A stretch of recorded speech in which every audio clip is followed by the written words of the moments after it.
Muy bien, buenas tardes. Como director del Centro de Estudios Económicos y Cooperación con Iberoamérica, me corresponde presentar esta mesa redonda que va a servir de cierre del curso sobre Brasil, el coloso de la lusofonía, culturas y negocios, que durante 2 días hemos estado impartiendo. Antes de nada quisiera dar la bienvenida al público valiente, que con las temperaturas que tenemos a estas horas es de agradecer su presencia, y espero que con los ponentes que tenemos y la mesa redonda que tenemos podamos acabar sabiendo realmente cuál es, desde el punto de vista social, económico, cultural, cómo se entiende Brasil fuera de Brasil.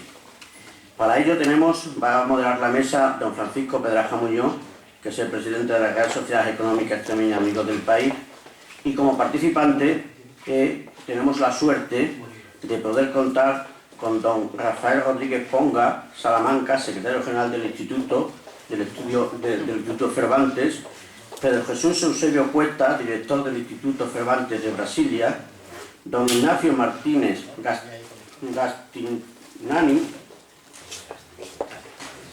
es que estaba sin las gafas, al final tengo que recurrir, don Ignacio Martínez Castignani, director del Instituto Cervantes de Belo Horizonte, y don Óscar Pujol Riembau, director del Instituto Cervantes de Porto Alegre.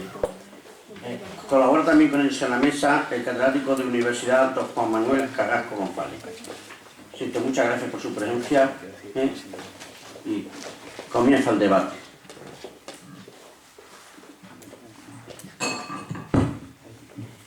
Buenas tardes. Lo primero que hay que hacer es dar la bienvenida a mis compañeros de mesa y a todas las personas que habéis venido, como ha dicho el presidente del CSS, con un ánimo y un valor que se demuestra habiendo llegado hasta aquí sin estar exhausto. Hace un momento le decía yo a Fernando Serrano, que está allí, y al otro profesor de la universidad, que por qué no se hacen los cursos de verano en el invierno, que es mucho mejor tiempo, sobre todo en Badajoz. Bienvenidos a Badajoz, al Instituto Cervantes. Gracias por su presencia. Gracias a la universidad en el Departamento de Historia de América y el Departamento de Lengua y Cultura Portuguesa. Bienvenidos a todos.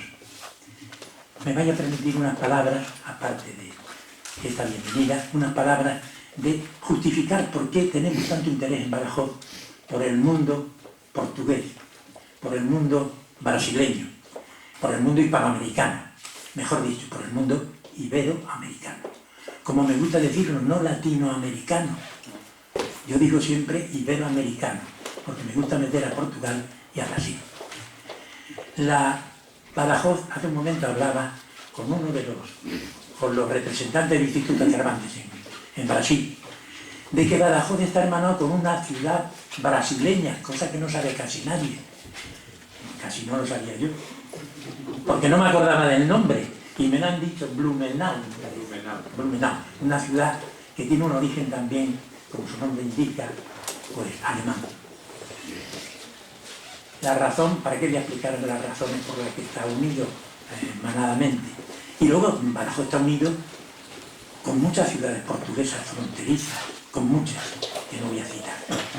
Pero sobre todo está unido de realidades porque la frontera está aquí al lado. Porque hemos vivido con los portugueses hermanamente mientras no nos pegábamos en las sucesivas guerras, pero desde el Renacimiento que hicimos entre varias ciudades, principalmente Badajoz y Évora. El Renacimiento fue una maravilla. Pensemos en el teatro de Gil Vicente Torres Narro y Diego Sánchez de Badajoz. ¿Cómo se une todo eso?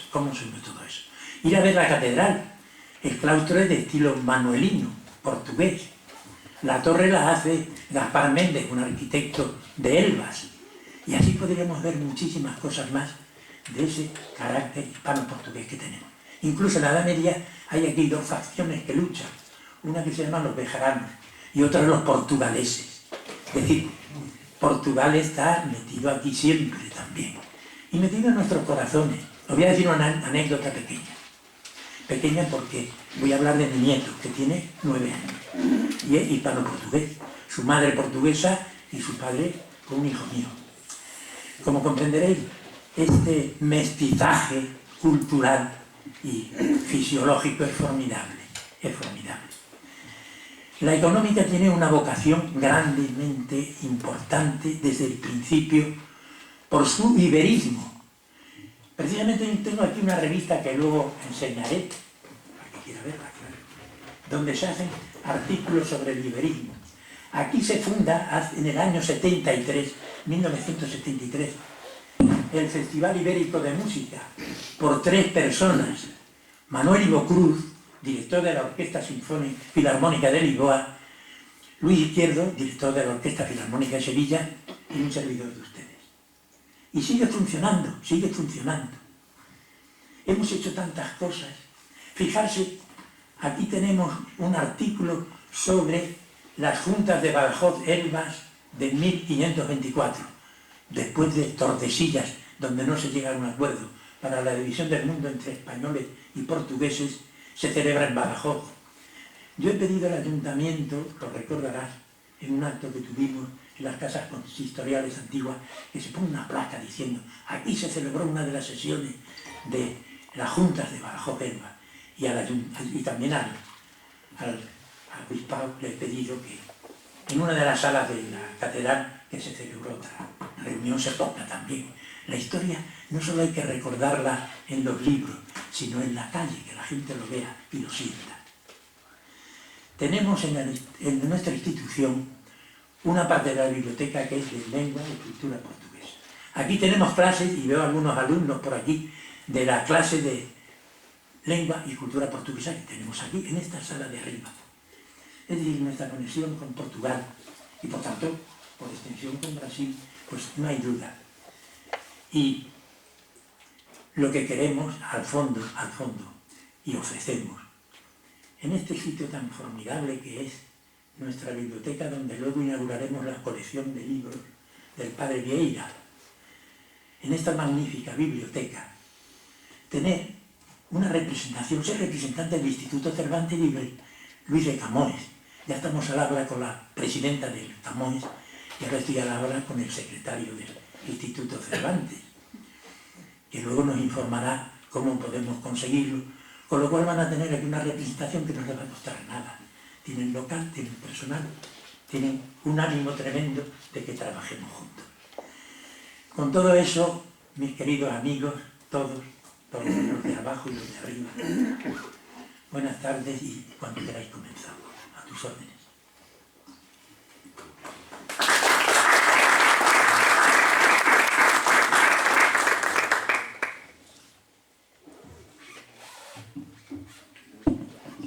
Muchas gracias. Me corresponde a mí decir unas palabras como secretario general del Instituto Cervantes. Y bueno, lo primero que quiero decir, por supuesto, es la satisfacción de estar aquí esta tarde calurosa, esta cálida bienvenida en Badajoz, para participar en esta jornada, en esta mesa redonda. Y lo primero que tengo que explicar es por qué estamos aquí. Y estamos en Extremadura porque tenemos nuestra reunión anual de directores del Instituto Cervantes en todo el mundo aquí en Extremadura. Estamos teniendo distintos actos, distintas actividades en Cáceres, en Mérida, también en Trujillo. Bueno, también queríamos tener una presencia también en Badajoz, así se nos había planteado, se nos había ofrecido esta posibilidad. Y la verdad, pues queremos agradecerlo mucho, porque de esa manera pues también el Instituto Cervantes tiene una actividad, una presencia aquí en la ciudad de Badajoz. En ese sentido, pues quiero desde luego empezar dando las gracias, desde luego al señor Pedraja, como presidente y anfitrión de esta reunión, al señor director del CECSECI, vamos a pronunciarlo con cuidado porque nos trabucamos, el amigo Joaquín, ¿verdad?, con esto del CECSECI, pero no nos entendemos. Por supuesto al profesor Serrano Mangas, como ilustre historiador y director de este curso, y por supuesto al teniente alcalde, la amabilidad y la gentileza de estar aquí con nosotros esta tarde en esta ciudad de Badajoz que nos acoge.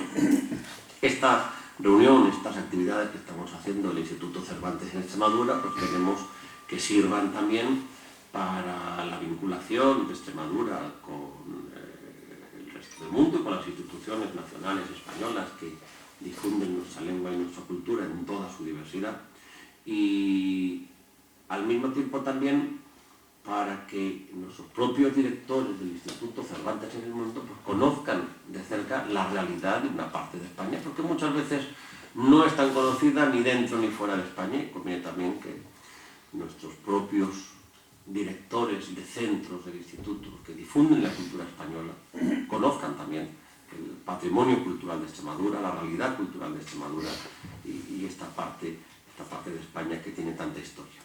Tanta historia que precisamente si estamos en Extremadura es por razones también históricas.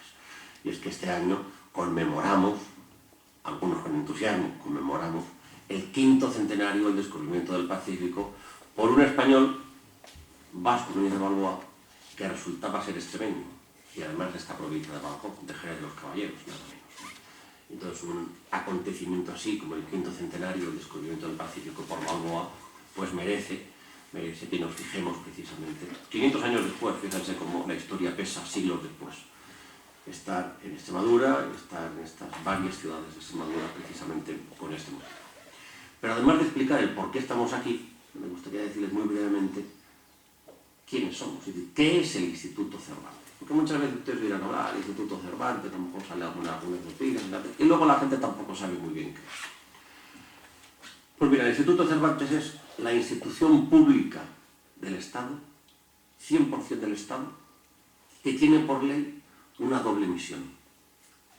La difusión universal de la lengua española y la promoción de la cultura en el exterior. Así de fácil. Tiene dos fines establecidos por ley. Así de fácil o así de complejo. Porque claro, tanto la definición de lengua como la definición de cultura pues nos llevaría un rato. Por tanto, nosotros, conscientes de la realidad, de la diversidad y de la pluralidad de España, pues se difunde la lengua española o la realidad lingüística de España en toda su extensión. Sabemos que en España pues, hay más de una lengua. Y también, cuando hablamos de cultura, hablamos de la cultura en toda su extensión. La cultura antigua, la cultura moderna, la cultura que conforma el patrimonio cultural común de todos los españoles, o aquellos aspectos también que resultan ser peculiares de una determinada parte de España. El Instituto Cervantes tiene presencia en 86 ciudades del mundo, presencia propia en 86 ciudades del mundo.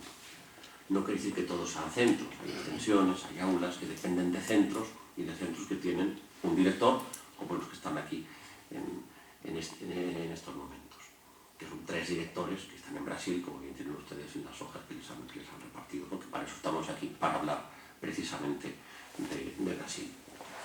El Instituto Cervantes, como tiene su actividad hacia el exterior, es un organismo que está adscrito al Ministerio de Asuntos Exteriores. Pero como el contenido, por su propia naturaleza, es la enseñanza de la lengua, por tanto es un contenido académico y cultural, por tanto tiene una especial vinculación en el trabajo cotidiano con el Ministerio de Educación y Cultura. Evidente. Con lo cual estamos siempre entre los dos ministerios, entre Educación y Cultura y Asuntos Exteriores, coordinando aspectos de la política exterior, de la política educativa, de la política cultural. No solo a nivel nacional, sino también, como estamos viendo esta misma tarde, pues también con las instituciones autonómicas o locales. Y además, el Instituto Cervantes tiene una vocación iberoamericana. En muchas ciudades del mundo, ya sea en Estocolmo, o en Manila, o en Chicago, o en Roma, a la hora de la verdad, el Instituto Cervantes es no solo el centro cultural de la cultura española y la referencia para los españoles, sino para todas las embajadas iberoamericanas. Y digo iberoamericanas, es decir, las hispanoamericanas y Brasil. Es más, hay algún lugar, hay algún país en el que la embajada de Brasil expresamente nos ha pedido que el Instituto Cervantes también dé clases de portugués. Fíjense qué bonito. Un organismo que resulta que tiene por ley como misión enseñar el español, lo que nos piden es que también enseñemos portugués. Bueno, pues a mí me parece muy bien. Y y refleja en realidad lo que somos, y ya no me extiendo más, que somos al mismo tiempo un servicio a la sociedad española y al mismo tiempo un servicio a la comunidad iberoamericana. Y con esto termino, si luego hay un coloquio, pues estaremos a su disposición, termino simplemente reiterando mi agradecimiento de verdad, bueno, a las autoridades municipales, desde luego, al CECSECI por la financiación y a la Real Sociedad Económica Extremeña de Amigos. Muchas gracias.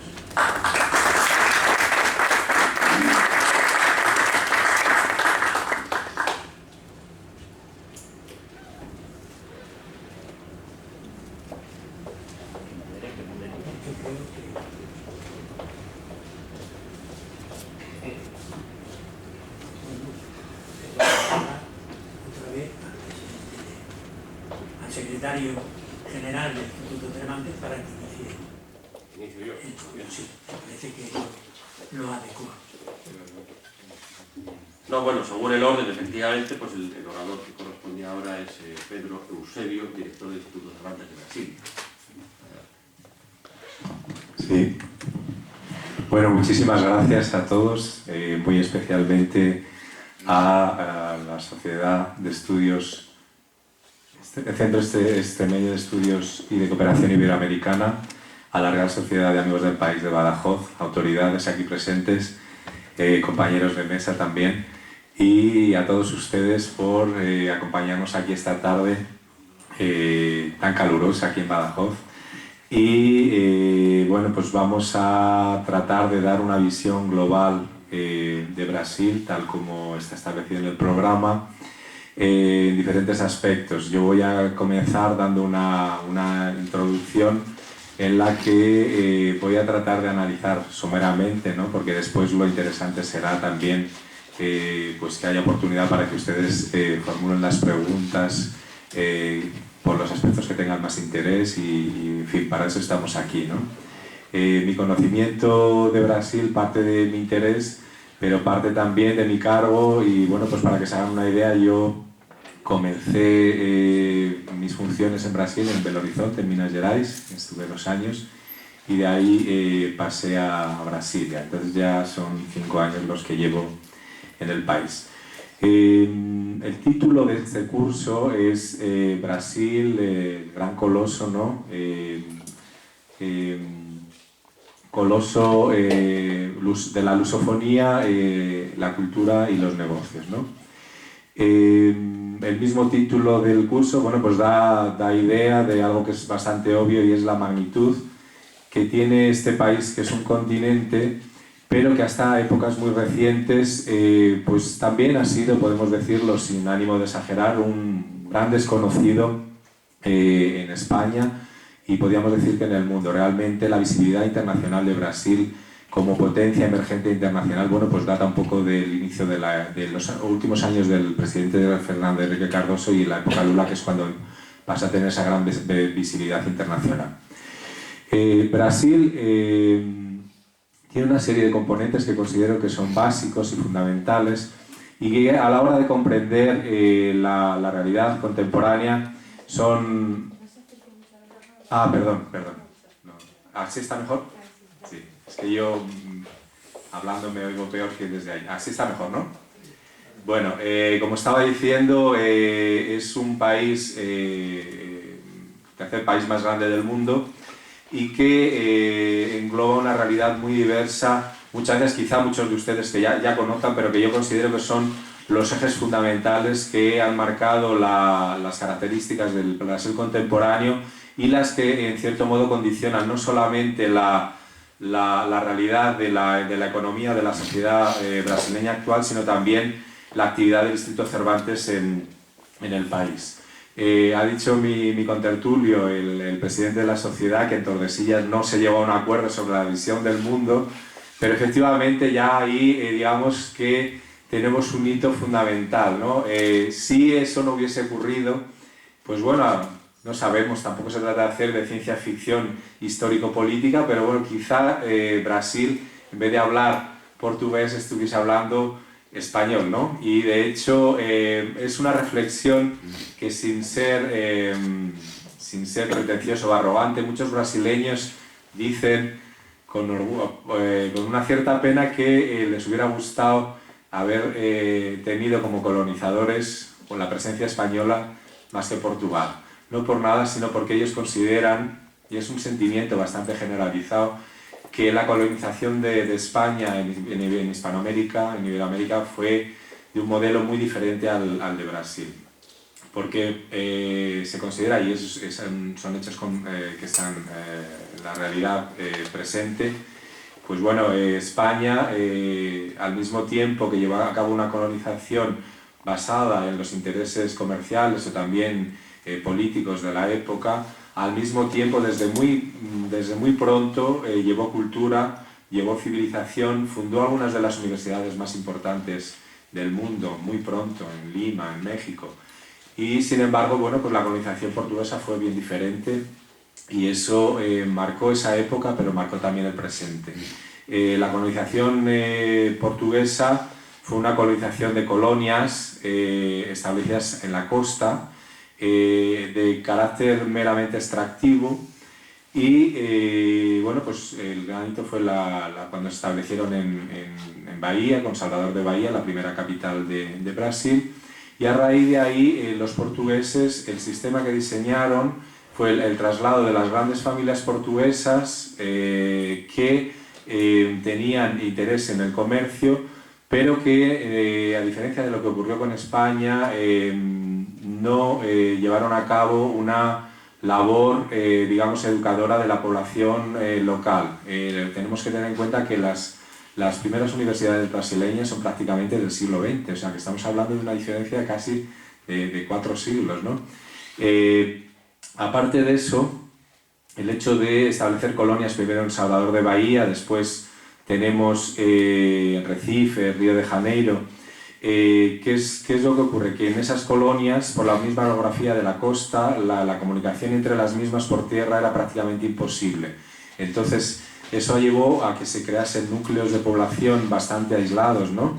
Y que hasta casi el siglo XVIII no se aventuraron al interior. Entonces se crea una realidad que realmente no es Brasil en sí, sino que es la costa brasileña. Habrá que esperar al siglo XVIII, ya cuando se lleva a cabo el descubrimiento de los minerales, ¿no? En Minas Gerais, en Belo Horizonte, que es de donde yo estuve, y ahí se establece ya, aparte de toda la extracción del oro y toda la riqueza que eso provoca para Portugal, ahí sí vemos que hay un desarrollo intelectual mayor, aunque no tenemos que olvidar obviamente la importancia indudable que tiene Salvador de Bahía con el barroco y con todo el refinamiento que eso supone.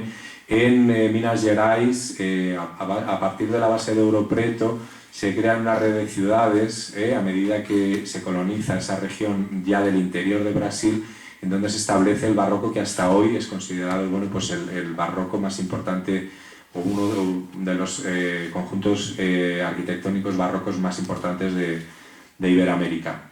Además de esa colonización en la costa, y ya llevados por esa, podríamos decir, fiebre del oro, bueno, pues previamente se había colonizado también el estado de Sao Paulo. Ahí en ese caso habían sido por la extracción de la caña de azúcar, que después se convertirá en uno de los principales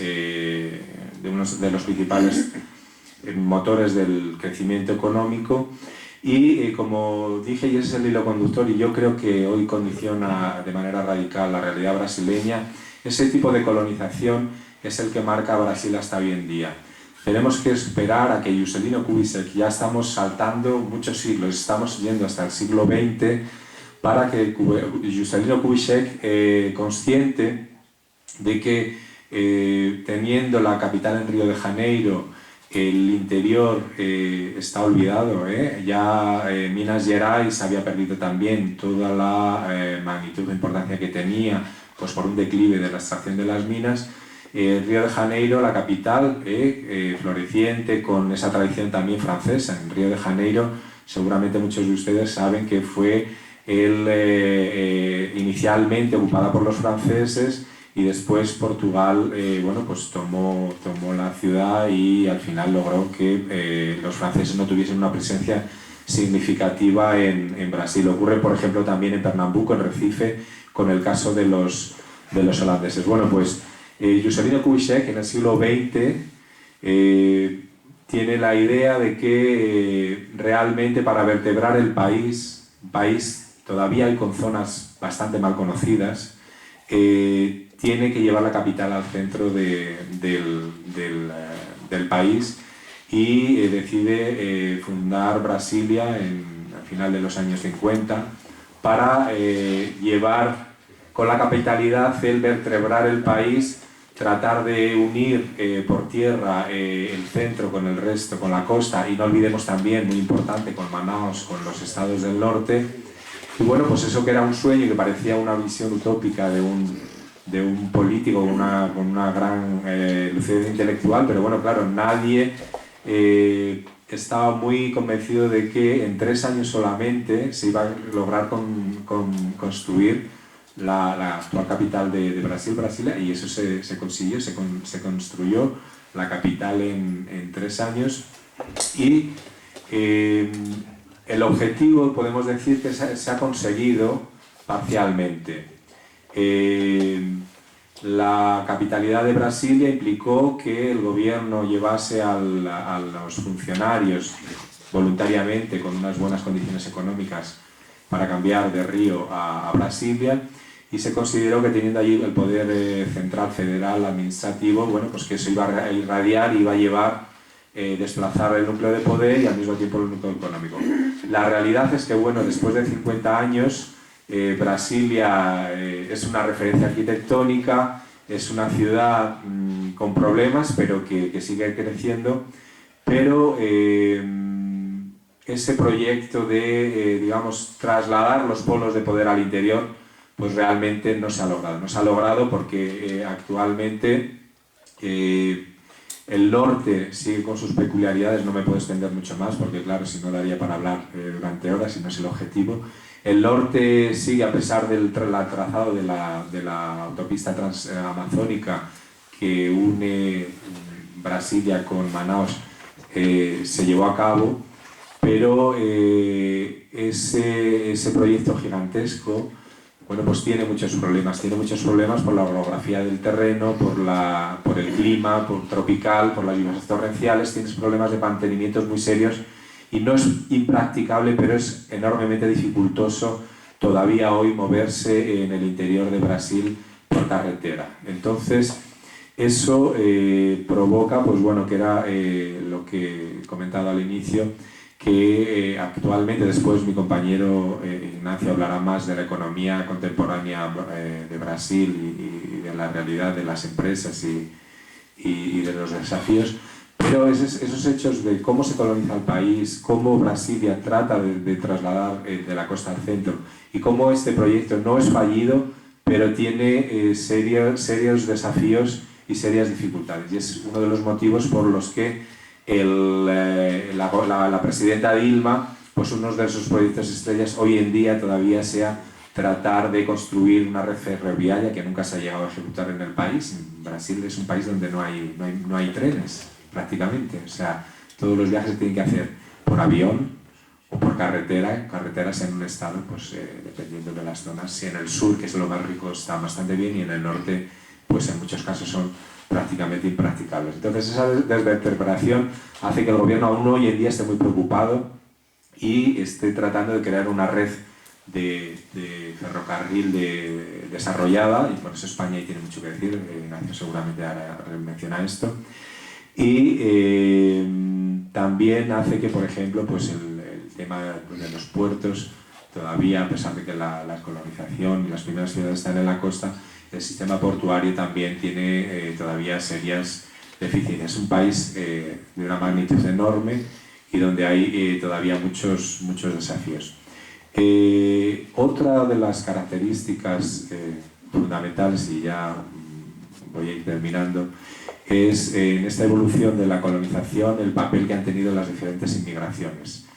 En un primer momento los portugueses y los europeos en general importan esclavos porque la población indígena, que era la originaria del país, pues se considera que para la extracción de la caña, el trabajo más duro, tenían un carácter bastante pasivo y no consideraban que eran buenos trabajadores. Entonces se produjo toda la trata que duró prácticamente hasta el siglo XX y en ese proceso pues se llegó también después a la abolición de la esclavitud con la liberación de los esclavos que vivían normalmente con las familias, y se produce también ese fenómeno que aún hoy en día no está resuelto, que es la favelización del país. Los esclavos o libertos se trasladan a los núcleos de población, a las ciudades, a las montañas a vivir sin un sistema estructurado. Entonces, pues eso casi ha permanecido hasta hoy, con diferencias lógicamente, pero es otro de las características que marcan aún hoy en día la sociedad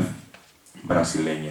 Esas inmigraciones también, cuando la trata de esclavos termina, provoca que el gobierno brasileño considere fundamental traer nuevos trabajadores de Europa. Y entonces ahí tenemos las grandes migraciones de italianos, las grandes migraciones de suizos, de alemanes, y las grandes inmigraciones también de ciudadanos de Oriente Medio y también de Japón. Para dar ya una pincelada final, decir que, por ejemplo, en la ciudad de Sao Paulo tiene 2 millones de brasileños de origen japonés, o que tiene la comunidad libanesa más grande del mundo. Entonces, pues eso da un poco, aunque seguramente ya conocían esos datos, pero da imagen de la magnitud de esas migraciones. Voy a referirme muy brevemente a la evolución de las relaciones culturales, ciñéndome a la segunda parte del siglo XX entre España y Brasil. España y Brasil, pues son dos países, como bien saben ustedes, con muchas similitudes, muchas diferencias, pero tenemos infinidad de puntos en común. Tenemos 2 lenguas primas hermanas, el portugués, y no que me corrija el señor catedrático, su origen realmente es el gallego, ¿no? Las cantigas de Alfonso X, ¿no? Un origen común, del galaco portugués, y pues tenemos también una trayectoria histórica muy paralela, tenemos una mentalidad muy común, y pues también tenemos muchas diferencias, pero somos 2 países o 2 pueblos que, a pesar de ese carácter multicultural o multirracial tan grande que hay en Brasil y que nosotros en España no tenemos, o tenemos con otras características, pues hace que el entendimiento también sea más fácil, ¿no? Entonces, pues España y Brasil han tenido unas relaciones bastante estrechas, pero que se refuerzan sobre todo a partir de los años 50 en el ámbito cultural, con el establecimiento de un tratado por el cual el gobierno brasileño cedió unos terrenos en la Universidad Complutense de Madrid, donde se estableció la Casa del Brasil, que aún hoy en día funciona y que imparte cursos de cultura brasileña, portuguesa, y también acoge estudiantes tanto españoles como brasileños. Paralelamente, el gobierno brasileño donó al Estado de España unos terrenos en Brasilia, era cuando se estaba iniciando la construcción de la ciudad, y ahí, a través de la Sociedad Cultural Brasil-España, la Embajada de España construyó el Centro Cultural de España en Brasilia, que sería el primero de 9. Y es en ese mismo Centro Cultural de España donde se halla hoy en día el Instituto Cervantes de Brasilia. Paralelamente se han ido incrementando las relaciones culturales y científicas a todos los niveles, pero hay un hecho importante, y es que afortunadamente en estos 15-20 años las relaciones, sobre todo también por el apoyo importantísimo de las inversiones de las empresas españolas en Brasil, cada vez tenemos más interés, y Brasil tiene más interés en España, y se partía de una realidad en la que había unas relaciones muy cordiales, pero las que el brasileño medio, o el pueblo brasileño, hasta final de los 80, ya digo, sobre todo a partir de la inversión de las empresas españolas en nuestra presencia económica allí, pasaron a valorar nuestra lengua y nuestra cultura de otra manera. Tradicionalmente se consideraba como un idioma de inmigrantes de los países con frontera, pero a partir de esa nueva realidad, pues ya es una lengua con futuro, una lengua moderna y que tiene mucho interés por aprender. Sin más, dejo esto aquí, después si tienen alguna pregunta y muchísimas gracias.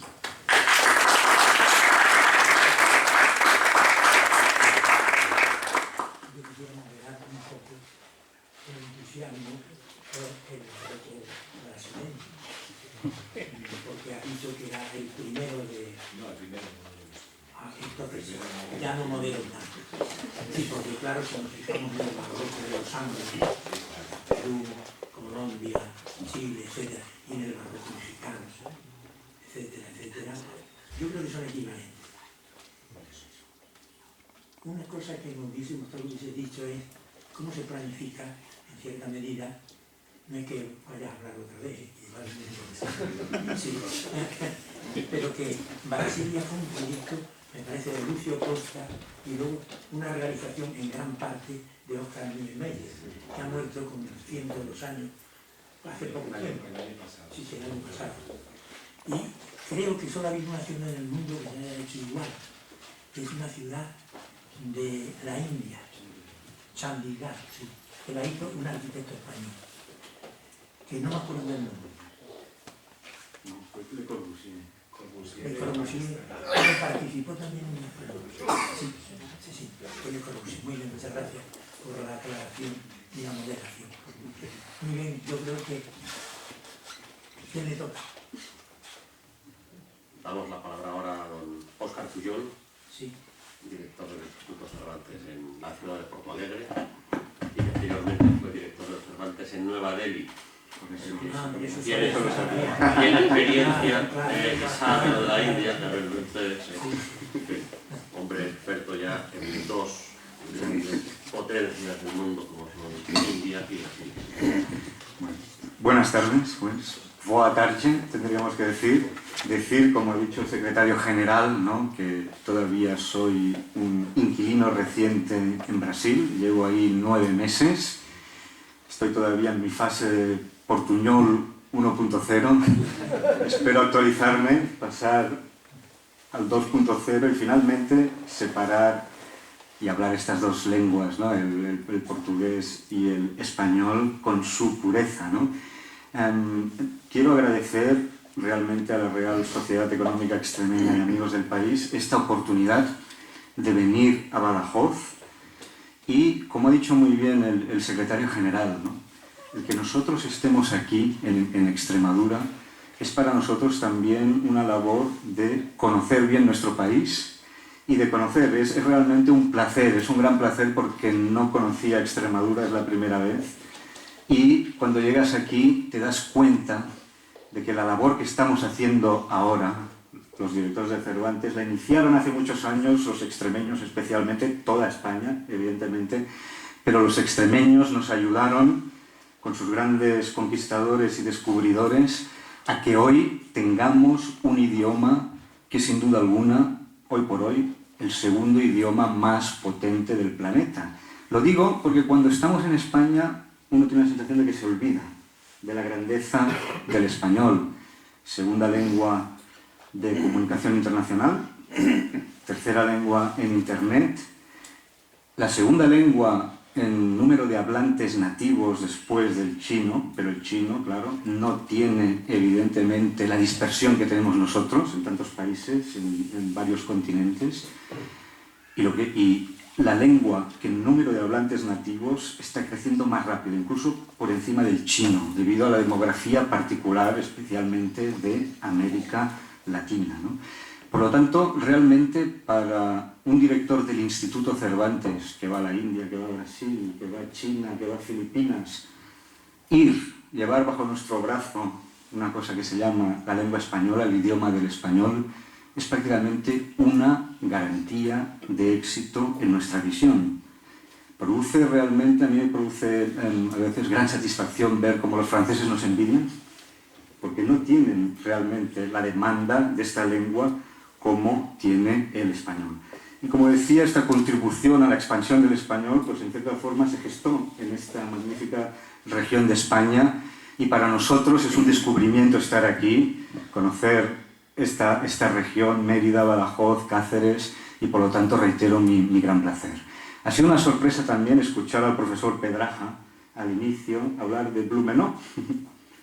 Y esto, voy a utilizar esta anécdota para justamente hace unos días, mientras volaba de Porto Alegre hasta Madrid, en una revista, y se lo he comentado, había un gran anuncio y en una página se veía este pueblo, que es esta ciudad hermanada con Badajoz, curiosamente Blumenau, donde se veía la imagen de unas casas alemanas, gente casi tirolesa, baviera, con sus tirantes y todo, que parecía lo más profundo de Alemania, con una leyenda que decía la segunda fiesta de la cerveza, Oktoberfest, más grande del mundo, se hace en Blumenau.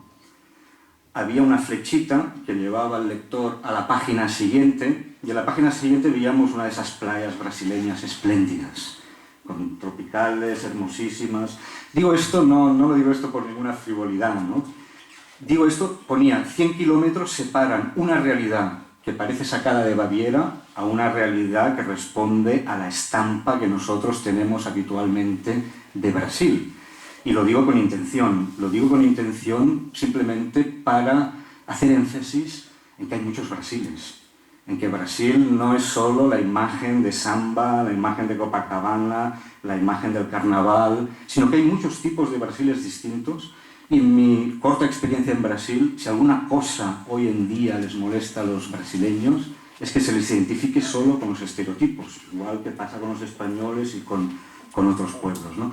Quería dejar sentado esta diversidad que mi compañero ha apuntado ya, debido a las distintas migraciones que han habido de europeos y que configuran este Brasil, como digo, tan diverso.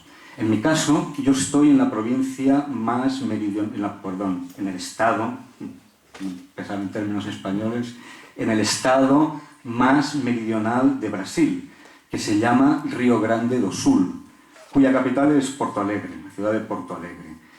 Tenemos frontera con Uruguay, tenemos frontera también con la región de Misiones de Argentina, y es un estado que se compone básicamente, una tercera parte de la población es de origen alemán. Otra tercera parte de la población es de origen italiano y el resto es predominantemente de origen portugués. Se colonizó con un aporte esencialmente de las Azores. Digo esto un poco para que entendamos una vez más esta gran diversidad del país y lo que ello implica también en la enseñanza de lenguas extranjeras. Antes de hablar un poco de las lenguas extranjeras y después de la presencia del español en Brasil, me gustaría hacer una muy breve introducción de la estructura del Instituto Cervantes en Brasil, ¿no? Como bien ha dicho mi compañero, la relación, sin duda alguna, se remonta a finales de los 50 y es sobre todo a partir del 87 cuando se crean los primeros centros de formación, todavía no escritos al Cervantes, porque evidentemente no existía el Cervantes, ¿no? A partir de aquí, en el 98, va quizás la primera persona que ya del Cervantes, de la institución del Cervantes, que se acopla a la Escuela Miguel de Cervantes para formar profesores de español, pero la gran expansión del Cervantes en Brasil se produce a partir del año aproximadamente 2002, con la apertura primero de Sao Paulo, del centro de Sao Paulo, luego el de Río de Janeiro, posteriormente el de Brasilia, el de Porto Alegre, el de Recife, en el nordeste, el de Salvador, y el último, que es el 2009, es el de Belo Horizonte. Es importante decir esto, creo que es curioso, ¿no? Pero, por ejemplo, en Porto Alegre, y si me pidiesen ustedes resumir en una sola frase cuál es, para mí, y esto es una frase de un brasileño, la relación entre el español y el portugués, un brasileño amigo mío me dijo: tan cerca y tan lejos. Hay este doble aspecto de cercanía y al mismo tiempo de una fonética muy distinta, de un idioma que tiene unas peculiaridades y unas riquezas muy propias. la cercanía a veces crea problemas en el aprendizaje de lenguas. Y es muy a menudo en Brasil, incluso en gente latinoamericanos que llevan viviendo años allá, acabar un poco mezclando los dos idiomas. Hay un dato muy curioso. En el caso de Río Grande do Sul, como Uruguay y Argentina están muy cerca, hay mucha influencia de Uruguay y Argentina, al idioma que se habla en Uruguay, porque los brasileños le llaman castellano, y se conoce como castellano. Algunos brasileños vienen al Cervantes no para aprender castellano, sino para aprender español, aunque parezca una contradicción, para aprender, huir un poco del fuerte acento uruguayo y argentino y coger otro acento. Esto es muy curioso, ¿no? Porque pues, realmente venir al Cervantes para aprender español en lugar del castellano de Uruguay, pues es realmente algo muy... Tenemos aproximadamente en Brasil ahora de estudiantes presenciales entre 12.000 y 15.000. Nosotros contamos nuestros estudiantes no tanto por persona física, sino por hora alumno. Hay también un gran interés en Brasil en la enseñanza online del español. El Instituto Cervantes tiene un producto que es realmente un producto que pocos países tienen, un producto muy innovador, que es el aula virtual de español, que le permite a un usuario empezar desde el nivel 0 hasta llegar a la máxima, al C2, ¿no? Y el aula, el AVE, lo llamamos AVE, aunque no es el tren. La única característica común es que te lleva muy rápidamente al conocimiento de español, eso sí. El AVE en estos momentos tiene una gran expansión en Brasil y es un producto de mucha demanda, como mi colega de Belo Horizonte puede también constatar. Decir simplemente que voy a hacer la situación de las lenguas en Brasil. Cuando los europeos llegan a Brasil tenemos 1.300 lenguas habladas por los indios, de las cuales quedan ahora aproximadamente unas 180. Y se habla de una población india. Las reivindicaciones de los pueblos indios ahora en Brasil tienen mucha importancia políticamente. Ahora quedan unos 270.000 indios. La lengua más hablada india en Brasil es el guaraní, que sabemos que tiene una gran presencia también en Paraguay, y de todas las con unos 30.000 hablantes, ¿no? Por lo tanto, se produce, debido a este aporte de inmigración, llegan luego todos los inmigrantes más allá de esas... Se produce que una parte de la población brasileña tiene su origen, o tiene una lengua de origen que es distinta del portugués. Y las lenguas quizás importantes son el alemán, el español, el italiano, el japonés, el libanés, el polaco y el ucraniano. Son quizás las comunidades más importantes. Pensemos que la tendencia de estas comunidades ha sido, a lo largo del tiempo, a aculturación. Básicamente, la mayoría hoy en día de los alemanes que hay en Río Grande do Sul o en Paraná, donde está Blumenau, no hablan alemán. Aunque muchos de ellos creen que hablan alemán, porque ponen algunas palabras. Esto me lo contaba un profesor del Instituto Goethe, que decía que la gente no aprendía alemán porque se pensaban que ya sabían, pero han olvidado su alemán, se han pasado al portugués, aunque se conservan algunas peculiaridades lingüísticas muy interesantes y hay estudios, ¿no? Por lo tanto, siempre ha habido en el sistema educativo brasileño una tendencia y un interés porque algunas comunidades lingüísticas de origen europeo aprendiesen también su lengua original, como puede ser el alemán, o como puede ser el japonés, o como puede ser el italiano. Ahora bien, a lo largo de la historia de Brasil, la relación del portugués con las otras lenguas extranjeras ha tenido distintos vaivenes. Por ejemplo, durante la época de Getúlio Vargas, prácticamente hubo casi una fuerte represión de la enseñanza bilingüe porque querían precisamente que ese proceso de aculturación fuese mucho más rápido, acelerado e importante de lo que era, ¿no? Y por lo tanto, mucha gente piensa que prácticamente hasta los años 90 en Brasil no siempre se dio la importancia necesaria al estudio de lenguas extranjeras.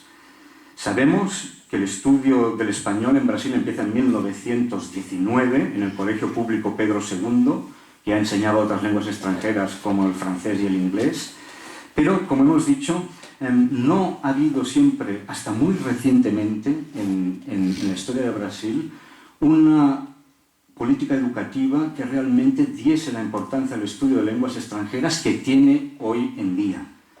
Todo esto se ha ido modificando poco a poco y llegamos a la importante Ley del Español, que es del año 2005, por Lula, en que realmente por primera vez el gobierno brasileño reconoce la importancia del español. ¿Por qué reconoce la importancia del español? Por una serie de razones. Evidentemente, está rodeado de países de lengua española, la pertenencia de Brasil al Mercosur, aunque el Mercosur por mucha gente es considerado un fracaso, la verdad.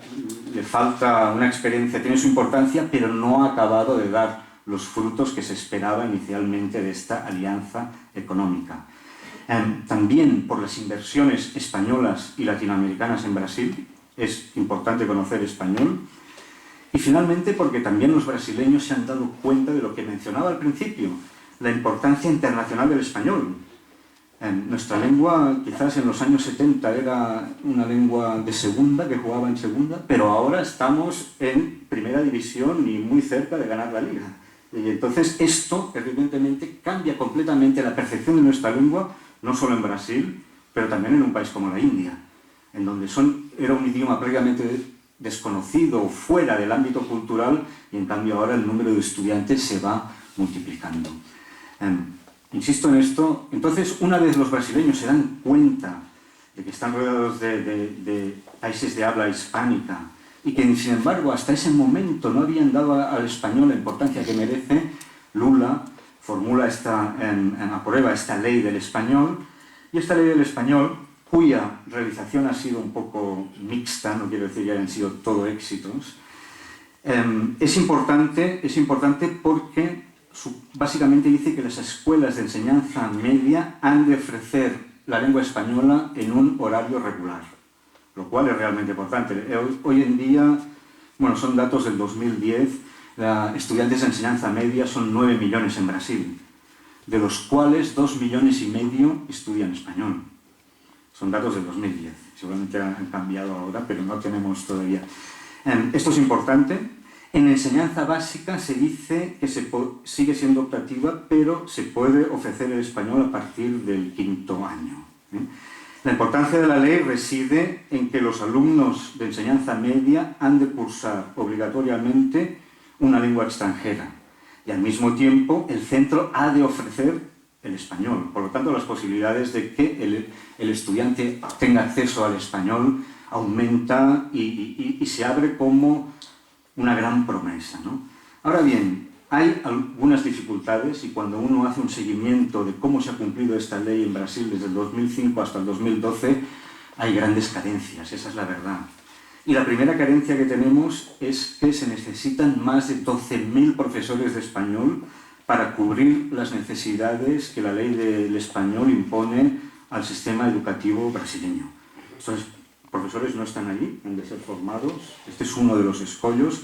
Y el otro escollo, quizás tan o más importante, es que la aplicación de la ley no corresponde al gobierno central, sino que corresponde al gobierno de los distintos estados. Y ahí se producen muchas deficiencias a la hora, porque no tienen recursos, faltan esos profesores. Por lo tanto, esa ley, que era una gran promesa, es todavía una promesa que no se ha acabado de materializar del todo. Y eso, pues, me parece realmente, quiero decir que hay muchísimo trabajo que hacer todavía en Brasil. Es evidente que hoy en día una persona que desembarque en Brasil con el conocimiento del español y va a encontrar trabajo seguro, porque hay una demanda real, ¿no? Inversamente, a mí me gustaría decir, y en esto yo pienso que Brasil, si descubre Extremadura, estoy seguro que quedará encantado. Y que es un momento realmente de intercambio en que los brasileños tienen muchas ganas de salir fuera de su país. Voy a ir concluyendo y decir simplemente una cosa. Estamos en un momento en que uno de los motivos por los cuales Brasil tiene problemas de crecimiento económico, y podría enumerar aquí 5 motivos distintos, pero uno que nos interesa especialmente es por la falta de profesionales cualificados, especializados. Faltan médicos. Ahora el gobierno de Dilma hablaba de importar, creo que eran 12.000 médicos extranjeros para cubrir la falta de médicos, faltan ingenieros, falta un montón de gente. Entonces, en ese sentido, nosotros tenemos ese conocimiento, nuestras universidades tienen ese conocimiento, que quizás a veces no se encuentra todavía en Brasil. Y las oportunidades de intercambio, tanto de españoles que vayan a continuar la misión de Cervantes, de esta labor misionera de extender el español, como la posibilidad de dar a conocer nuestro país en Brasil para que los brasileños vengan aquí, que por otro lado es un país en el que se sienten muy cómodos y muy bien acogidos, me parece muy real y que deberíamos realmente explorar entre todos. Voy a acabar, porque creo que mi tiempo se ha agotado, para que se pueda iniciar el debate. Simplemente una anécdota, y en el fondo soy un recién llegado, pero que me sorprendió y que estoy seguro que a ustedes les va... lo digo con un poco de pena, pero también con curiosidad, es la relación del portugués brasileño con el portugués portugués, ¿no? Que a veces se ven como... A mí me sorprendió mucho, me contaba un amigo, que llegan a ver brasileños, ¿no? Que cuando van a Portugal, que les cuesta mucho entender el portugués de Portugal, y que llegan a ver brasileños que cuando llegan a Portugal y cogen un guía turístico, le pueden incluso decir, esto me lo han contado, ¿no? No me lo explique usted en portugués, explíqueme en inglés, si sabe inglés, o en español, porque lo entiende mejor, cosa que es realmente una cosa muy sorprendente y que me gustaría que en el curso de este debate pudiésemos quizás reflexionar entre la relación entre las dos variantes, el brasileño de Brasil, el portugués de Brasil, que una vez más hay muchos acentos y muchas distinciones. Por ejemplo, en la región en que yo vivo no se utiliza el vosé, el famoso vosé, sino que quizás por influencia del español se utiliza el tú, igual que en español, que es el único lugar en Brasil en donde en lugar del vosé se utiliza el tú, a veces con tercera persona, lo cual es muy, muy raro. Muchas gracias.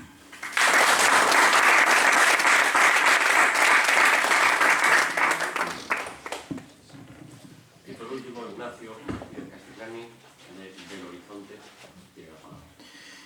Muchas gracias. Quiero agradecer su presencia de autoridades, de ustedes.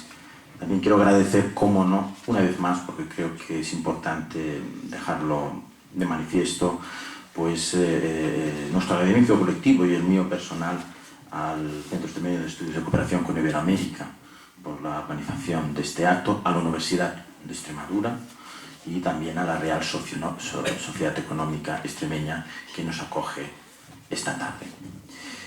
Tenemos poco tiempo, yo voy a intentar dar en la distribución que nos hemos hecho para explicar un poco qué hacemos.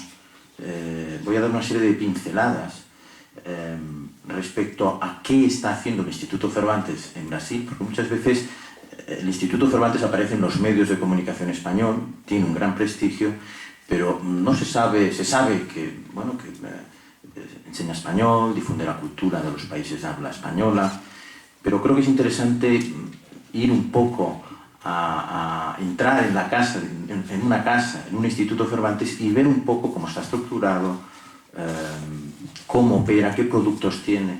Estamos hablando también de cuestiones económicas, cómo está tomando decisiones el Instituto Cervantes en Brasil y darnos cuenta que el contribuyente español se dé cuenta de que las decisiones que se toman en ese Instituto Cervantes de cualquier parte del mundo son fruto de profundas reflexiones.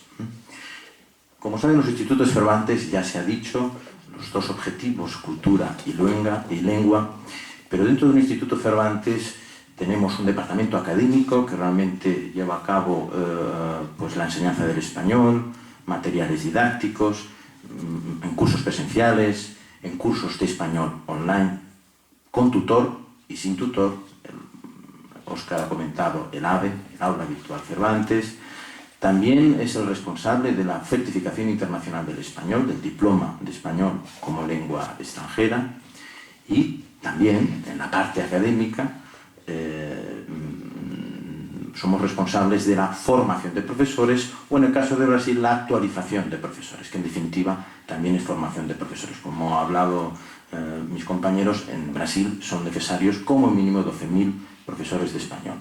Y el Instituto Cervantes tiene unos programas específicos de formación de profesores. Eso en lo que respecta al departamento académico de un Instituto Cervantes en cualquier parte del mundo, pero en Brasil también. Después tenemos una sección, aparte de administración, porque somos administración española. No me voy a extender en ese punto, porque se pueden imaginar un poco propuestas de gastos, presupuestos, etc. Tenemos bibliotecas, tenemos una red de bibliotecas importantísima en todo el mundo. En el caso brasileño estamos hablando de las mejores bibliotecas especializadas en cultura hispanoamericana, iberoamericana, y también los mejores materiales didácticos de enseñanza del español como lengua extranjera. Son referencias en todo Brasil a la que acuden profesores de español, a la que acuden universitarios, etc. Por ejemplo, otro dato más en el campo cultural y en las bibliotecas, en la red de bibliotecas de los institutos Cervantes, en el mundo, pero también en Brasil. La mejor colección de filmografía, de cine español y latinoamericano, diría yo, en todo Brasil, está en las bibliotecas de los institutos Cervantes. Por lo tanto, tenemos un departamento de académica en el que desarrollamos nuestros diferentes productos. Tenemos ese departamento de administración, lógico, la administración pública española, las bibliotecas, y por otro lado desarrollamos una intensa programación cultural en los centros, en los institutos Cervantes. Es cierto que este año, fruto de la situación económica que vive nuestro país, también esas actividades culturales se están reformulando en el sentido de fomentar la calidad y no la cantidad, la de fomentar los acuerdos con instituciones locales para de alguna manera financiar o cofinanciar esas actividades culturales, el establecimiento de grandes programas que den visibilidad y que de alguna manera muestren lo que se llama España, la marca España, en Brasil. Básicamente, esto es lo que hace el Instituto Cervantes en cualquier parte del mundo. Pero básicamente es lo que hace que el Instituto Cervantes sea una institución respetadísima en todo el mundo, admirada por l'Institut Français, el British Council, el Goethe Institute. Es lo que hace que esta institución tenga un prestigio mundial, lo cual yo creo que como español nos tendríamos que sentir todos orgullosos, porque realmente es una institución de prestigio en todo el mundo y con una presencia y una capilaridad en los lugares donde está importantísimo. En el caso de Brasil, en concreto, hay que tener en cuenta lo que ya han citado mis compañeros. Brasil es un continente, hay muchos Brasiles y por lo tanto exige a la institución a un proceso de adaptabilidad máxima. Es decir, lo que se hace en Río Grande do Sul o la situación sociológica de Río Grande do Sul es completamente diferente a la situación sociológica de Minas Gerais. Pongo un ejemplo. Minas Gerais tiene una clase media del 20% de la población, cuando en el estado de Bahía estaría en torno a un 12% de clase media. Eso nos afecta directamente y determina la toma de decisiones que nosotros estamos haciendo. Pero antes de ir a esa toma de decisiones, yo querría también reflejar que el Instituto Cervantes es una organización moderna dentro de la administración pública española. Por ejemplo, un detalle, la autofinanciación. El Instituto Cervantes tiene realmente unos objetivos clarísimos de autofinanciación que se han remarcado muchísimo más con la actual dirección y el equipo directivo del actual Instituto Cervantes, que nos llevan, por ejemplo, a que la media de autofinanciación, es decir, que con los ingresos, ¿qué se hacen con los ingresos? La media de autofinanciación de los institutos Cervantes en Brasil estaría en torno al 50 y al 55%. ¿Qué quiere decir? Que la contribución del Estado solo es del 50%. Es decir, el contribuyente español solo financia el 50% de la actividad global que se realiza en los institutos Cervantes en Brasil. Por ejemplo, voy a citarles. La autofinanciación prevista y real del Instituto Cervantes en Sao Paulo va a ser este año del 79%. Va a ser real porque es un objetivo. Y ahí estamos hablando de otra gran característica del Instituto Cervantes. El Instituto Cervantes trabaja con objetivos, como si fuera una empresa. El objetivo, y esos se tienen que cumplir. La autofinanciación del Instituto Cervantes de Río de Janeiro es del 69%. La autorización de Brasilia del 66%. Son los centros que llevan más tiempo operando en Brasil. La de Porto Alegre del 48%, Bahía del 43%, Belo Horizonte del 50%. Por tanto, una media del 50% de autofinanciación. Esto no suele aparecer en los medios de comunicación, pero yo creo que es importante que el contribuyente español sepa lo que le cuesta una institución en el exterior con gran prestigio en el país y prestigio internacional. Yo les voy a enseñar, por ejemplo, sin citar detalles, para que vean un poco cómo funcionamos los institutos Cervantes, estas tablas que existen para cada instituto Cervantes en el mundo. Es una primera tabla de actividad docente, en el cual hay una línea de color azul, que es lo que se prevé de actividad docente, y una línea de color rojo, que es lo alcanzado realmente. También hay una tabla de diplomas de español como lengua extranjera. Se establecen unos objetivos de crecimientos anuales de los diplomas de español como lengua extranjera en cualquier instituto Cervantes. También del volumen económico de la actividad cultural, es decir, qué presupuesto usted tiene para gastar y cuál es su límite, qué no puede gastar. Y también los datos de crecimiento anual. Se establecen los resultados comerciales que cada instituto Cervantes debe cumplir. En el caso de Brasil estamos, como han citado mis compañeros, en un territorio de expansión. Hay 3 espacios en el mundo, que son los Estados Unidos, Brasil y Asia, donde se está, de alguna manera, jugando la batalla del español. En el caso de Brasil es bastante evidente, es uno de los miembros del BRIC, está rodeado de países hispanohablantes y, por lo tanto, es una tierra de promisión del español. Pero también tenemos que tener en cuenta, y ahí voy a un segundo punto característico, en mi opinión, del Instituto Cervantes, que es la adaptabilidad al medio. En estos momentos, cuando se hicieron las previsiones de expansión del Instituto Cervantes en Brasil, en el año 2002, se tenía una serie de indicadores económicos que no se corresponden con los indicadores económicos actuales. Y, por lo tanto, la institución tiene que hacer un proceso de adaptación al medio constante, anual. Y eso afecta a las decisiones que se están tomando en relación, por ejemplo, a precios de los cursos presenciales, a precios de los diplomas de español como lengua extranjera, porque no es una institución que necesita tener información de lo que está ocurriendo en el caso de Brasil en cada uno de los estados para llevar a cabo, para tomar esas decisiones.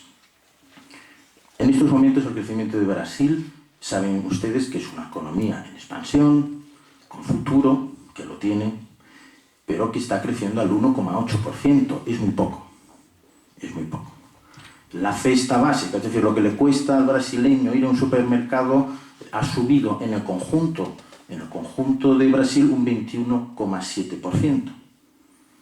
Es cierto que la clase media brasileña, desde los programas Minha Casa y la Bolsa Familia, ha habido una incorporación a esa clase media de 20 millones de brasileños en 5 años. La morosidad. La morosidad. Pues una morosidad en estos momentos en Brasil está un 7,8. La compra de coches. El año pasado se compraron 3 millones de coches en Brasil. Este año van a ser 4 millones de coches. ¿Y esto al Instituto Cervantes le interesa o no le interesa? Sí, le interesa. Por ejemplo, el dato de los vehículos define un poco cómo son las ciudades brasileñas. La movilidad en las ciudades brasileñas es tremendamente complicada. Sin embargo, los institutos Cervantes estamos localizados físicamente en un espacio. ¿Qué debemos hacer? ¿Debemos abrir sucursales en una misma ciudad o podemos utilizar la plataforma de español online que tenemos, el AVE, para llegar a público que la movilidad brasileña impide que vengan a nuestros institutos? Pues eso es lo que estamos haciendo. Damos cursos de español presencial, pero en la otra región de una ciudad como Belo Horizonte, que es la ciudad donde yo estoy trabajando, de 5 millones de habitantes, es evidente que si la dificultad, la movilidad que hace que un brasileño se compren 4 millones de coches al año, me indica que debo fomentar al máximo para llegar a ese público en los cursos de español online. Los cursos de español online en estados que son inmensos. El estado de Minas Gerais es el equivalente a Portugal, España y la mitad de Francia. Es evidente que no puedes ir enviando profesores de español aquí y allá. Tienes que jugar con las herramientas que tienes y los productos que tienes, como es el español online, para llegar a un máximo de público posible. En el caso de la determinación de los precios de los cursos de español, bueno, si el indicador económico te está diciendo que hay una morosidad de un 7,8 y hay un crecimiento relativo del 1,8, bueno, puedes tener la tentación de decir, no, oye, escucha, vamos a bajar los precios, no, vamos. Bueno, sí, pero también tienes una serie de eventos internacionales, la Copa de las Confederaciones 2013, la Avenida del Papa ahora en la actualidad, la Copa del Mundo en el 2014, ¿sí?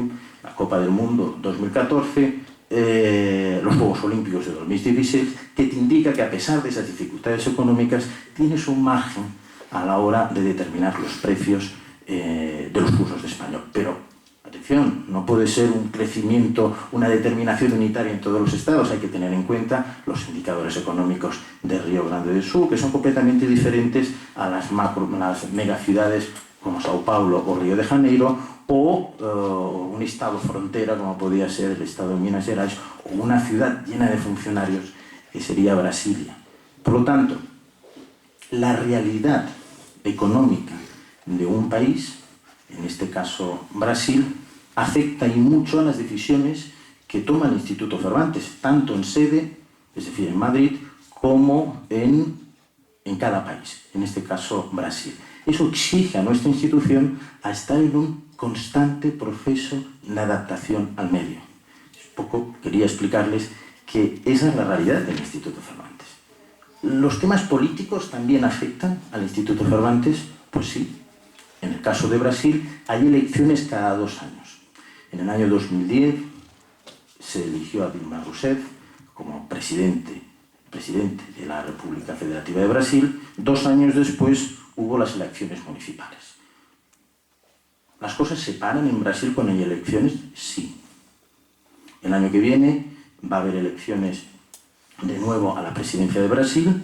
A partir de marzo, los candidatos que son alcaldes, son gobernadores que quieren presentar una candidatura, van a tener que dejar sus puestos.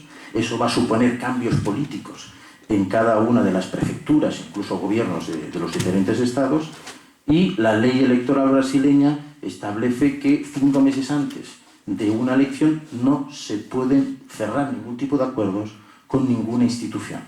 No se puede comprometer gasto, por decirlo de alguna manera. Eso afecta muchísimo a la actividad de un Instituto Cervantes. Tiene que prever, en el caso de Brasil, que a partir de marzo del año que viene prácticamente todo va a estar parado. Por lo tanto, tienes que adelantar proyectos, tienes que adelantar negociaciones. Por lo tanto, la situación política de Brasil y la peculiaridad establecida en su constitución hace que eso se tenga en cuenta. ¿Afecta a un Instituto Cervantes en Brasil las situaciones de protesta que últimamente hemos visto en los medios de comunicación? Desde luego. La situación de protesta que ustedes han visto, fruto de las quejas que ha habido en el periodo de Copa de las Confederaciones, se inicia con una subida de 20 céntimos del precio del billete de transporte.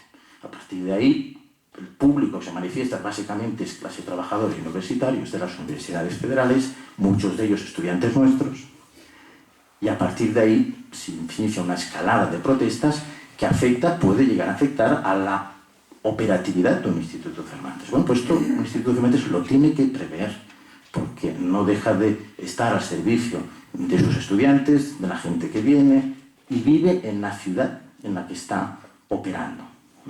Por lo tanto, el mensaje que yo quería dar es que en esos muchos Brasiles que mis compañeros han comentado, donde opera el Instituto Cervantes, nos exige a nosotros adaptarnos constantemente a la situación que estamos viviendo.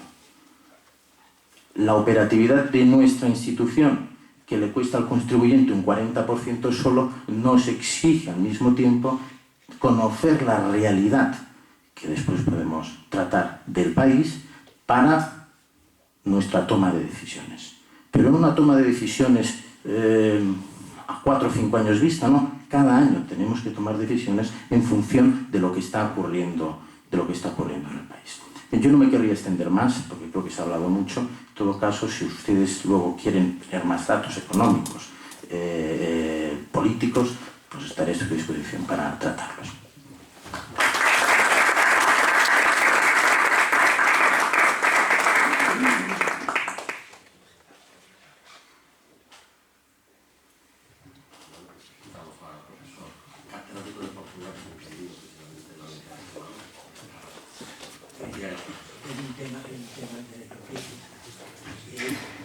Interés de los estudios de portugués en España y Extremadura, su realidad y política oficial. Bueno, yo como es muy tarde, no me voy a extender mucho. Me gustaría plantear 2 cositas y dejar una pregunta a ilustres representantes del Instituto Cervantes a propósito del portugués. La realidad es que, al contrario de lo que ha ocurrido, por ejemplo, con el español en Brasil, o incluso con el español en Portugal, que es una lengua que se ha extendido rápidamente en la enseñanza secundaria obligatoria, perdón, y en la universidad, y algo parecido está empezando a ocurrir en Brasil, aunque está lejos todavía de alcanzar esos niveles. En España el portugués tiene una presencia, en fin, ridícula, salvo quizás un poco en Extremadura. En el resto de España es una lengua exótica, ¿no? Como se puede estudiar portugués, como se puede estudiar tagalo, ¿no? Así.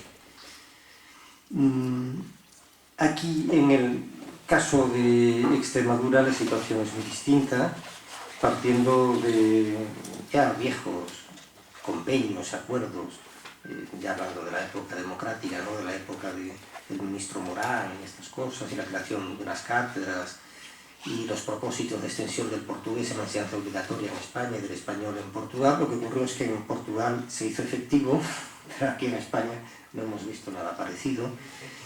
Sin embargo, en Extremadura se desarrolló primero en las escuelas oficiales de idioma. Todas las escuelas oficiales de idioma de Extremadura tienen portugués. El portugués es el segundo idioma más demandado en todas estas escuelas oficiales de idioma, después del inglés inevitablemente, y después iniciándose en algunos institutos. Nunca con la creación de plazas nuevas, siempre reconvirtiendo a profesores que o tenían estudios o podían tener interés en ofertar el portugués, completando horario, etc. Y así se han creado algunas plazas. Solo muy recientemente, y antes de que se interrumpiese el proceso de concursos o oposiciones, salieron algunas plazas de portugués. Y finalmente hubo, estoy resumiéndolo todo mucho, evidentemente hubo unos programas en colaboración con la Embajada Portuguesa, con el Ministerio Portugués, de portugués en la escuela primaria. Para ellos tenía interés fundamentalmente aquellas zonas de inmigración portuguesa dentro de España, para que los hijos de estas familias pudiesen estudiar, aunque fuese fuera de horario, en portugués, y las zonas fronterizas, con gran presencia de, en fin, también de familias portuguesas o de origen portugués. Con eso se desarrolló, y muy especialmente aquí hubo un apoyo del gobierno autónomo, distinto signo político, en esto no hay distinción, que desarrolló otros programas comunes como la formación de profesores de enseñanza primaria en portugués, que luego pudiesen ellos mismos ofertar, aunque no saliesen plazas específicas de portugués, eso nunca ha ocurrido, pudiesen ofertar el portugués en las escuelas o en los colegios. Y finalmente este último programa de los centros bilingües, que afectó sobre todo a centros que querían ser bilingües en español y en inglés, pero a que también se acogieron algunos centros bilingües con el portugués, muy poquitos. dentro de la región. Nada de esto hay fuera de Extremadura, ¿no? Nada parecido hay fuera de Extremadura, y lo que hay en Extremadura es todavía una cosa muy rudimentaria, ¿no? A mí me gustaría después trasladarle a, en fin, los representantes del Instituto Cervantes cómo ven esa situación, es decir, el trabajo que ellos han realizado, por ejemplo, en la expansión del español en Brasil, y muy especialmente en el auxilio para la formación de profesorado, que después son profesores efectivos de la enseñanza obligatoria a distintos niveles educativos, también en niveles universitarios, no solo en Brasil, en Portugal ha ocurrido también, ¿no? Y lo que tenemos aquí con el portugués. Y otra cosa que también me gustaría trasladarles es la idea de que realmente el español y el portugués son lenguas complementarias en el mundo. En el caso de América es muy claro, ¿no? Si juntamos español y portugués, pues tenemos toda la América que no es anglosajona o casi, ¿no? Evidentemente se completa el universo de los países, el ámbito socioeconómico, que es el que interesa. El cultural es una cosa que viene, en fin, marginal. Pensemos que la presencia del portugués como lengua oficial de varios países en África y de todos los organismos importantes internacionales africanos, donde el español tiene una presencia residual. El portugués es la lengua más hablada en el hemisferio sur, donde el español, salvo en América, pues no tiene gran presencia. En fin, por muchas razones, si juntamos a la lengua española, la segunda más hablada en el mundo, la segunda también de importancia internacional, ¿no? Detrás del inglés, si juntamos los 240 millones más o menos de hablantes de portugués, de lenguas, perdón, de países de habla portuguesa en el mundo, pues en fin, nos convertimos en una potencia incluso por encima de estas otras realidades lingüísticas, ¿no? Y sin embargo, en el ámbito hispanohablante, no solo en el ámbito español, en el mundo el portugués pues no ha conseguido desarrollarse, no sé, salvo con muy buenas palabras y muchos acuerdos y tal.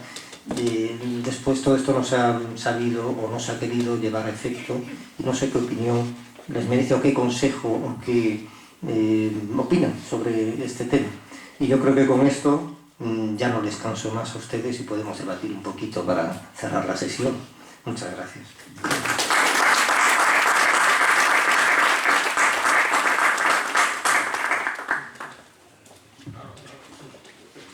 Quería aclarar dos o tres cosas de la enseñanza del portugués en Badajoz.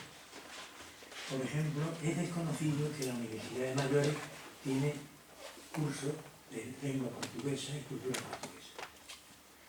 Y lleva varios años y se desconoce. Y tiene muchísimos alumnos.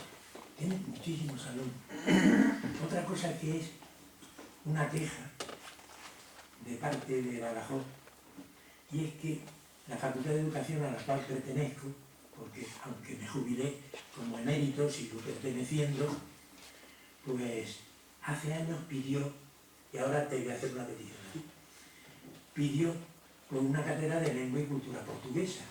La Facultad de Educación está a 2 kilómetros de la frontera portuguesa y la universidad no lo negó, cosa inaudita. Yo lo que te pido es que tú hagas una extensión de tu cátedra, que es muy fácil, una extensión que tú vas a ser el director de esa extensión también, para que tengamos aquí en la universidad, pues también lengua y cultura portuguesa. No solo en la Universidad de Mayores, sino en la universidad normal. Respondo muy rápidamente porque es muy fácil de responder, para que luego hablen ellos, que es lo que tiene interés. ¿Tú me dices que me hay que hacer petición? No, mira, nosotros tuvimos portugués últimamente con las últimas diplomaturas de la Facultad de Educación, antes de pasar al sistema de grados, al sistema europeo. Ofertamos el portugués y ofrecimos el portugués a ese centro, y sencillamente no solo no alargaron los estudios de portugués, sino que nos eliminaron completamente. Y hemos tenido que salir de ese centro y de todos los centros del campus de Badajoz, porque los centros decidieron que no querían idiomas y muy especialmente no querían portugués. En Cáceres sí, en Cáceres está en nuestro departamento la facultad. Sí, pero no en los estudios de magisterio, digamos. Bueno, convenio con la universidad, la económica me refiero. Y entonces Es que no se escucha, no se escucha. de que sea, sí, perdón, que nosotros la económica estamos a punto de hacer un convenio con la Universidad de Extremadura para poder hacer cursos con la universidad, dirigidos por la universidad, claro está. Y entonces, pues, pienso que podría ser una extensión tuya en la económica para poder tener eso perfectamente. Aparte que estamos intentando, como sabes, y tenemos contacto con la presidenta, porque es presidenta del Instituto Camões en Lisboa, pues para tener aquí una especie de sucursal que no le va a costar nada. Lo mismo que pedimos tener una sucursal del Instituto Cervantes, que tampoco les va a costar nada. Van a tener a su disposición la biblioteca que vamos a ver ahora en la exposición. Un personal que no cobra nada al Instituto Cervantes y muchísimas personas de la universidad y de otros centros culturales de Badajoz que colaboran con nosotros y estarían a disposición del Instituto Cervantes. Por alusiones, como se dice. Por alusiones al Instituto Cervantes y las sucursales del Instituto Cervantes en España. Por una regla no escrita, el Instituto Cervantes no da clases de español dentro de España. Dentro de España, el Instituto Cervantes tiene la sede central en Madrid y tiene Alcalá de Henares, el centro de formación de profesores, porque pasan cada año por cientos de profesores de todo el mundo que quieren perfeccionar su formación como profesores de español. Como profesores de español fuera del sistema reglado. No estamos hablando, cuando hablamos del Cervantes no estamos hablando de primaria y secundaria. No estamos hablando de profesores en el sistema educativo y la enseñanza gratuita, obligatoria, general, no. Estamos hablando de enseñanza del español fuera del sistema reglado. Bien en los propios centros del Instituto Cervantes, o bien, y aquí ya se arriba hace para fantástico, bien, mediante centros acreditados o centros examinadores del diploma español como lengua extranjera. En Extremadura, en toda Extremadura, solo hay un centro examinador del diploma que tiene Cervantes, que es la Universidad de Extremadura, en Cáceres, el centro de lengua de Cáceres. Pero único. Si alguien lo hace en Badajoz, estaremos encantados. Nosotros estamos encantados de que alguien lo haga. Lo haga, se hace un convenio, se firma, y un centro se convierte en centro examinador si alguien da clases aquí de español para extranjeros. Probablemente pues, tendría su público y tendría su éxito. En todo el mundo hay 700 centros examinadores del diploma de español por lengua extranjera. Y centros acreditados en España ya hay 130, que tampoco está mal. Casi todos son escuelas privadas. Academias privadas, hay algunas universidades también, pero casi todos son escuelas privadas, porque hay todo un sector de crecimiento, un sector privado en España de enseñanza de español para extranjeros, y un sector de crecimiento de empleo y de empleo cualificado, y muchos de ellos pues, son precisamente no solo licenciados o estudiantes de filología hispánica, sino de otras filologías, de otras ramas del saber, puede ser historia, puede ser sociología, que se dedican profesionalmente a la enseñanza de español para extranjeros, porque el que estudia la lengua española no solo estudia la lengua, quiere también saber algo de la realidad social o de la historia. Muy obrigado. Animo que la gente lo haga. Además tenemos aquí a uno de los principales concejales del Ayuntamiento, el segundo de a bordo. Tenemos la concejala de Cultura, creo que será bien recibido por parte del Ayuntamiento, porque tampoco tendrá que poner dinero. Aquí vamos a poner todo lo que tenemos y sabemos, y creo que con vuestra ayuda sabremos, podemos más.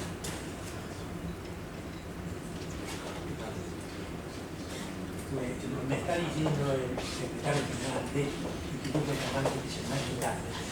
Entonces, perdonad que haya coloquio y nos vamos a inaugurar la exposición en la otra sede que está aquí al lado, Hernán Cortés número 1. Así que con vuestro permiso, de acuerdo.